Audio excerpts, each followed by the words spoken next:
This is a bonsai tree from the Brooklyn Botanic Garden.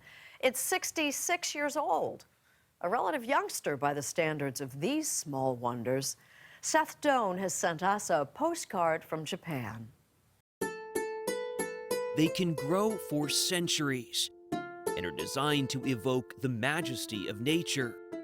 But it's all in miniature and is anything but natural.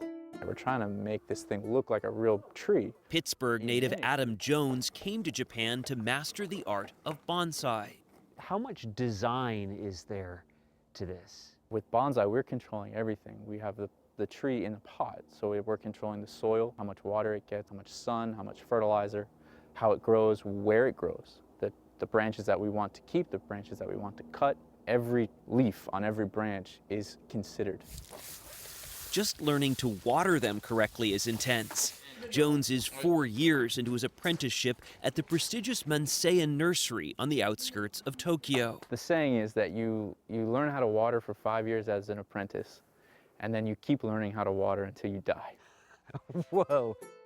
The roots of this art form stretch back at least 1,300 years to China.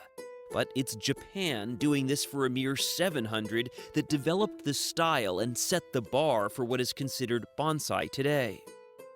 The trees can be so meticulously groomed, they're best appreciated indoors, or even in a museum. This can only stay inside the museum for about a week? 1 week, yes. Rumiko Ishida is the curator of the Omiya Bonsai Art Museum. They need to get the sunlight. So you'll turn the bonsai Yes. depending on where the sun is? Yes. I think this is a living art. Her exhibits cannot be indoors too long because they'll die. Can any tree be a bonsai? Yes, of course. I heard in Italy, some of them enjoyed the olive bonsai. An olive bonsai tree? Yes. So what then makes a bonsai if it can be any type of tree? Bonsai meaning a tree in a pot. So, any trees in a pot is bonsai. And those pots, even by bonsai standards, can be quite small. 1, 2, 3. To be mame, or mini bonsai, 3 have to fit into the palm of a hand. Asami Ono showed us a tree she'd been nurturing for 7 years. カットカット。 I've pruned it constantly, she explained. It's in the tiniest pot to keep it from growing. She's not kidding. Later, she potted one for us in something that would make a thimble look big.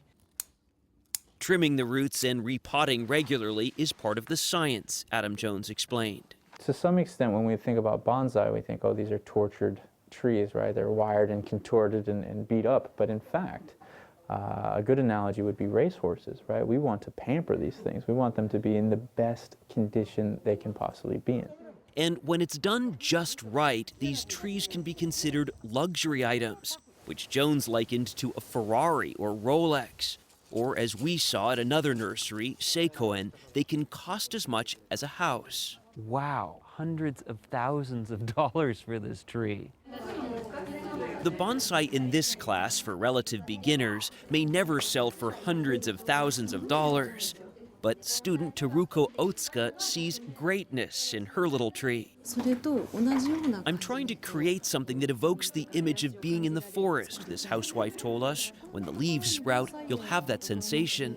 Now, if you can see here, While wiring some tiny branches, Jones argued bonsai is worth the investment, considering they can take generations to design. the Japanese aesthetics of bonsai are considered the most refined, the most subtle, the most sophisticated.